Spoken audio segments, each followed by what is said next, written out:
Olá! Já parou para pensar em como a sua mente aprendeu tudo o que sabe? Pois é, hoje a gente vai mergulhar de cabeça na psicologia da educação para entender exatamente isso. É uma jornada que, olha, mudou para sempre o jeito como a gente ensina e, claro, como a gente aprende. A pergunta que move tudo é essa aqui. Como a mente aprende? Parece simples, né? Mas a busca por essa resposta, ela nos leva por uma história fascinante sobre como a gente passou a entender a nós mesmos. E olha, essa não é uma pergunta nova não. Desde os filósofos lá na Grécia Antiga até os cientistas nos laboratórios mais modernos, as mentes mais brilhantes da história já tentaram decifrar esse mistério. Cada teoria, cada resposta, foi como uma pecinha que se encaixou num quebra-cabeça gigante. E todas elas juntas formam o que a gente hoje chama de psicologia educacional, um campo que basicamente define o que acontece em cada sala de aula. Vamos começar então. Seção 1. Da alma à ciência. A gente vai ver como o estudo da mente saiu do campo da filosofia e finalmente entrou no laboratório. Olha só que evolução interessante no pensamento. A humanidade começou com o cosmos no centro de tudo. Depois passou por uma visão com Deus no centro.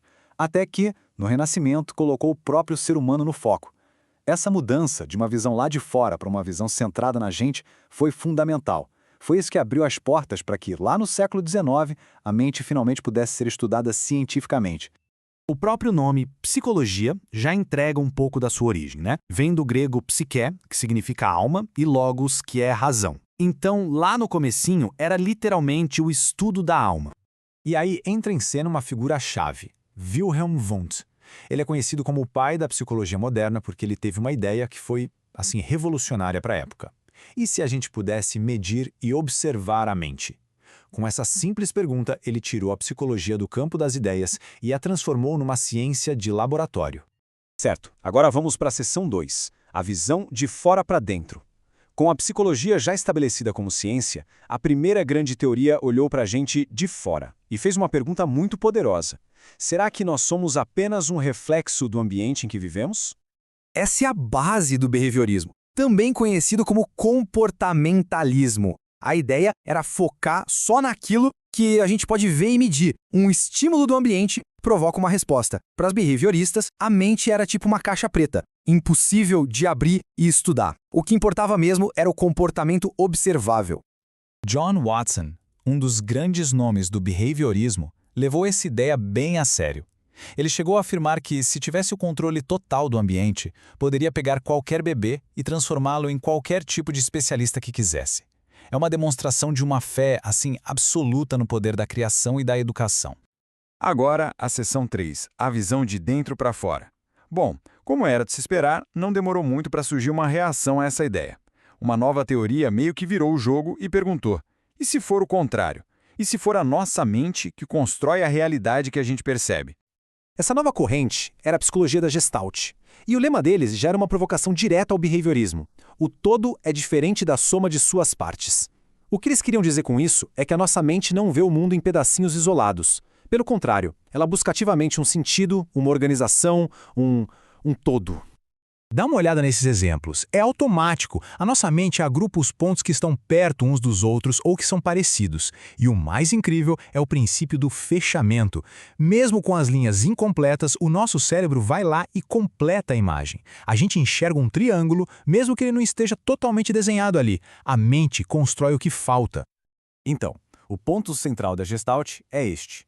A mente não é um espectador passivo, que só reage ao que acontece no mundo. Não. Ela é uma construtora ativa da nossa realidade. É ela que organiza todo o caos de informações que a gente recebe e cria um significado para tudo isso. Seção 4. Aprendizagem, a ponte social. Certo, então a gente tinha duas visões bem opostas, né? Uma olhando de fora para dentro e outra de dentro para fora. A próxima grande ideia na psicologia foi justamente criar uma ponte entre esses dois mundos.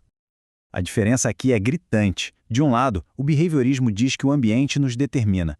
Do outro, surge o construtivismo, que defende que nós somos agentes ativos. A gente interage com o ambiente e, nessa interação, nós construímos nosso próprio conhecimento e desenvolvimento. O construtivismo vem para nos dizer que aprender não é como encher um pote vazio com informações. É um processo ativo e, mais importante, social. A gente constrói o conhecimento na nossa interação com o mundo e, principalmente, na interação com as outras pessoas. Lev Vygotsky, que foi um gigante do construtivismo, chegou a mapear esse processo. Para ele, tudo começa com a interação social. Depois vem a mediação, que é quando a gente usa ferramentas como a linguagem para entender o mundo. Isso tudo leva à sua ideia mais famosa, a zona de desenvolvimento proximal. Pensa nela como aquele ponto mágico, o ponto ideal entre o que a gente já sabe fazer e o que a gente consegue aprender com a ajuda de alguém mais experiente. Chegamos à seção 5, motivação na sala de aula. Ok, a gente já viu bastante teoria, mas e na prática? Como tudo isso se aplica no dia a dia? Vamos falar de um dos ingredientes mais cruciais para a aprendizagem, a motivação. E o próprio Vygotsky tem uma citação que é perfeita para isso. Ele diz que o pensamento nasce da motivação, ou seja, dos nossos desejos, das nossas necessidades, emoções, interesses. Sem motivação, o motorzinho do aprendizado simplesmente não liga. Agora, olha para esse número, 100%. O que será que pode ser tão unânime no mundo da educação? O significado por trás desse número é realmente poderoso. 100%. Essa foi a porcentagem de professores que, num estudo de 2017, concordaram que atividades criativas e dinâmicas aumentam a motivação e melhoram o aprendizado. É um consenso absoluto. Não existe a menor dúvida sobre o poder de um ambiente de aprendizagem que seja realmente engajador. E o que desperta essa motivação? Bom, é uma combinação de coisas. A própria empolgação do professor, o ambiente da escola, as aulas criativas e, talvez o mais importante de tudo, a conexão emocional, a afetividade entre quem ensina e quem aprende. E isso nos leva à nossa conclusão final, que é inspirada no grande educador brasileiro Paulo Freire. É que no fim de toda a teoria, de toda a ciência, fica uma verdade muito simples e essencial. A aprendizagem de verdade floresce no afeto. Ou, como ele diria, não se pode falar de educação sem amor.